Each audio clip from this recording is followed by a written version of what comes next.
नमस्कार दोस्तों। आज मैं आपको धनतेरस के दिन हम यम का दीपक क्यों जलाते हैं यह बताने जा रही हूँ। देश के अधिकांश भागों में यम के नाम पर दीपदान की परंपरा है। दीपावली के 2 दिन पूर्व धन्वंतरी त्रयोदशी के सायंकाल मिट्टी का कोरा दीपक लेते हैं। इसमें तिल का तेल डालकर नई रुई की बत्ती रखते हैं और फिर उसे प्रकाशित कर दक्षिण की तरफ मुंह करके मृत्यु के देवता यम को समर्पित करते हैं। तत्पश्चात इसी दरवाजे के बगल में अनाज की ढेरी पर रख देते हैं। प्रयास यह रहता है कि यह रात भर जलता रहे, बुझ ही नहीं। क्यों प्रकाशित करते हैं यह दीपक? क्या है इसका रहस्य? इस वीडियो में इस संबंध में मैं आपको बताने जा रही हूँ। इसके विषय में एक सुंदर पुराण कथा मिलती है। कहते हैं बहुत पहले हंसराज नामक एक प्रतापी राजा थे।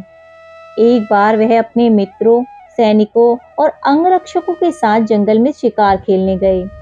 संयोग से राजा सबसे बिछुड़कर अकेले रह गए और भटकते हुए एक अन्य राजा हेमराज के राज्य में पहुंच गए। हेमराज ने थके हारे हंसराज का स्वागत किया। उसी रात हेमराज के यहाँ पुत्र का जन्म हुआ। इस खुशी के अवसर पर हेमराज ने राजकीय उत्सव में सम्मिलित होने के लिए आग्रह के साथ हंसराज को कुछ दिनों के लिए अपने यहाँ रोक लिया। बच्चे की छठवीं के दिन एक विचित्र घटना हुई।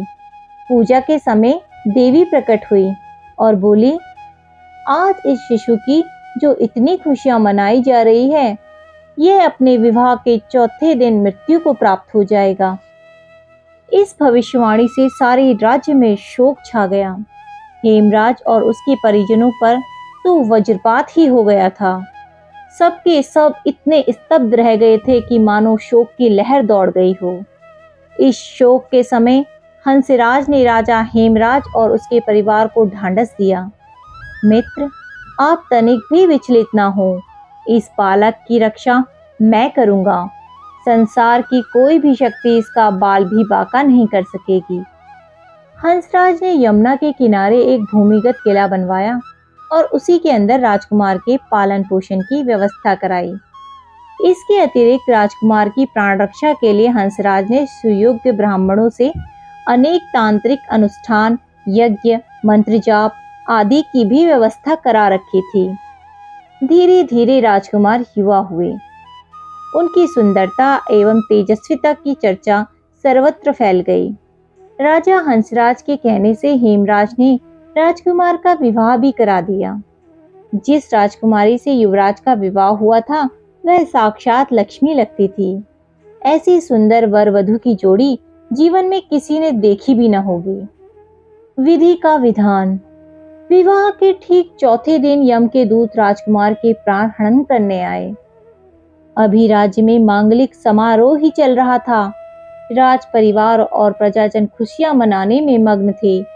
राजकुमार और राजकुमारी की छवि देखकर यमदूत भी विचलित हो उठे, किंतु राजकुमार के प्राण हरण का अप्रिय कार्य उन्हें करना ही पड़ा। यमदूत जिस समय राजकुमार के प्राण लेकर चले, उस समय ऐसा हाहाकार मचा और दारुण दृश्य उपस्थित हुआ जिससे द्रवित होकर दूत भी स्वयं रोने लगे। इस घटना के कुछ समय पश्चात एक दिन यमराज ने प्रसन्न मुद्रा में अपने दूतों से पूछा, तुम सब अनंत काल से पृथ्वी के जीवों का प्राणहनन करते आ रहे हो।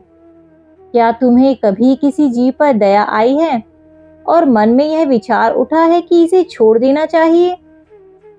यम के दूत एक दूसरे का मुंह देखने लगे। यमराज ने उनके संकोच को भांपकर उन्हें उत्साहित किया, झिझको मत। अगर ऐसा प्रसंग आया हो तो निर्भय होकर बताओ। इस पर एक दूत ने सिर झुकाकर निवेदन किया, मृत्युदेव, ऐसे प्रसंग तो कम ही आए हैं, किंतु एक घटना अवश्य हुई है जिसकी स्मृति मुझे आज भी विह्वल कर देती है। यह कहते हुए दूत ने हेमराज के पुत्र के प्राणहरण की घटना सुना दी। इस दुखद प्रसंग से यमराज भी विचलित हो उठे। इसे लक्ष्य करके दूत बोला, नाथ, क्या कोई ऐसा उपाय नहीं है जिससे इस प्रकार की अकाल मृत्यु से प्राणियों को छुटकारा मिल जाए। इस पर यमराज ने कहा, जीवन और मृत्यु सृष्टि का अटल नियम है तथा इसे बदला नहीं जा सकता, किंतु धनतेरस को पूरे दिन का व्रत और यमुना में स्नान कर धन्वंतरी और यम का पूजन दर्शन अकाल मृत्यु से बचाव करता है।